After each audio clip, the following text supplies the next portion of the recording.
산에 가서 돌 주워놓고도 도둑질이 될 수 있어요. 가을이라서 가니까 단풍잎이 이쁜 게 많이 떨어져서 몇 개 주워오는 것은 괜찮겠지. 괜찮기는 해요. 그게 뭐 큰 도둑질은 아니니까. 나뭇잎 결국 다 썩어서 없어질 것들이니까. 그래서 엄밀하게 말하면 그런 것들도 나에게 주어지지 않은 것을 내가 가져온 거잖아요. 또 주의해야 될 것 중에 하나입니다. 자, 그 다음에 도덕적 훈련은 이제 삼매의 기초고, 삼매가 지혜의 기초로서 기능합니다. 그래서 이게 3단으로 되어 있어요. 토대는 계, 그 위에 삼매를 닫고, 그 위에 이제 지혜를 일으킨다. 지혜를 일으키는 직접적인 조건은 그래서 삼매, 마음 집중이다. 부처님이 말씀하신 거예요. 집중을 개발하라. 비구들이여, 집중된 수행자는 있는 그대로 사물을 본다. 있는 그대로 오온을 본다. 12처를 본다. 18개를 본다. 이때 집중이 사마디입니다. 삼매. 그러면 나는 계를 안 지켰으니까, 삼매도 안 닦았으니까, 이제 지혜는 이제 이 생에서는 끝났다. 이제.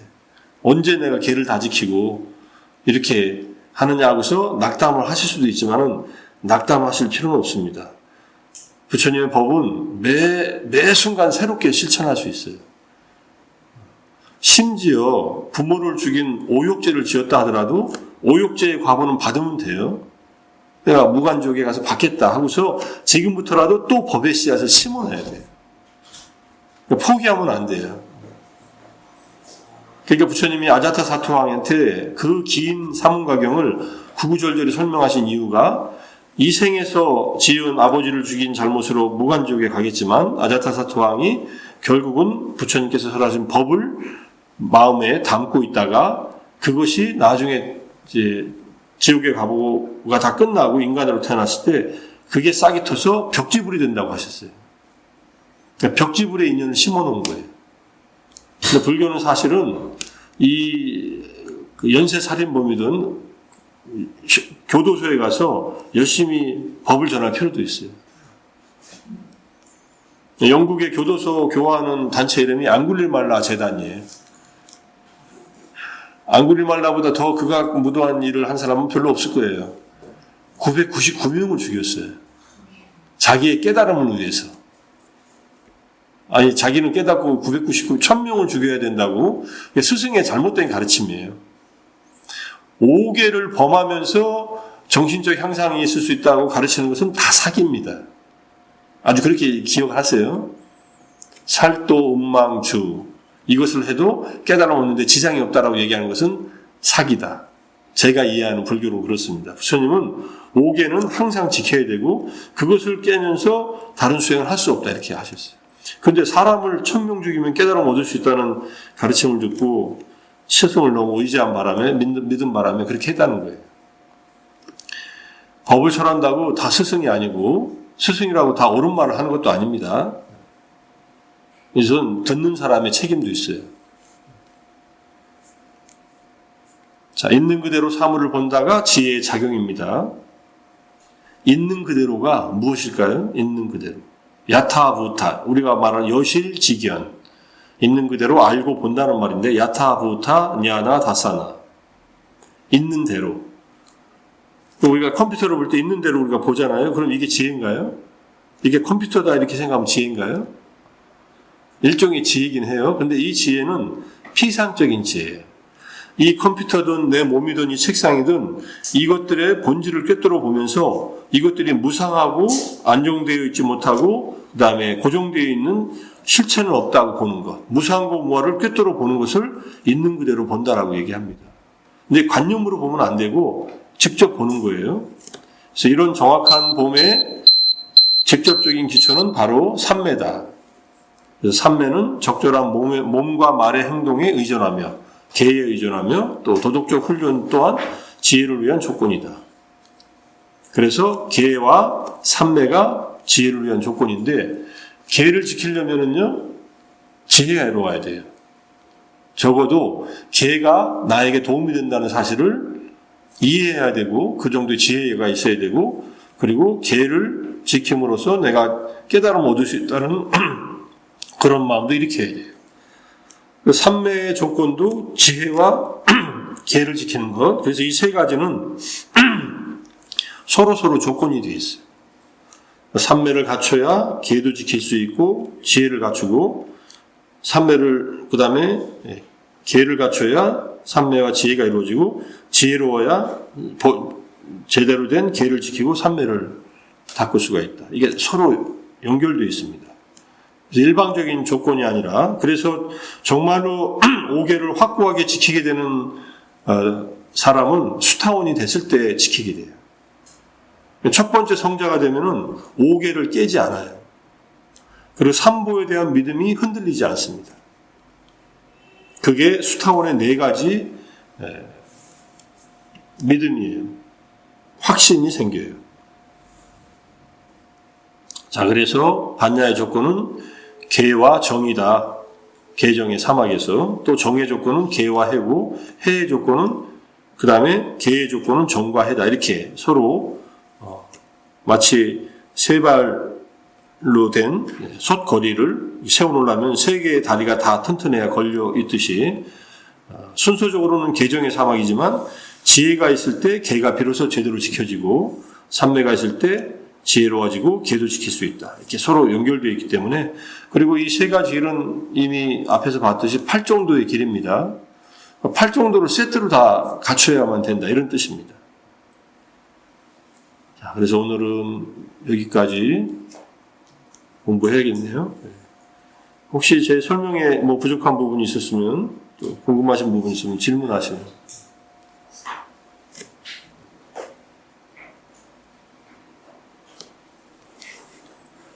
자, 지혜로 가는 길에서 이제 계와 정이 필요하다는 것, 그것만 잘 이해하시고, 계는 이전에 안 지켰더라도 매 순간 또 새로 지키려는 마음을 일으키는 게 제가자의 5계다. 이렇게 이해하시고, 그 다음에 어떤 방식으로든 삼매를 닦으셔서 지혜가 열릴 때까지 수행을 하라. 이게 이제 오늘 내용의 이제 핵심적인 내용입니다.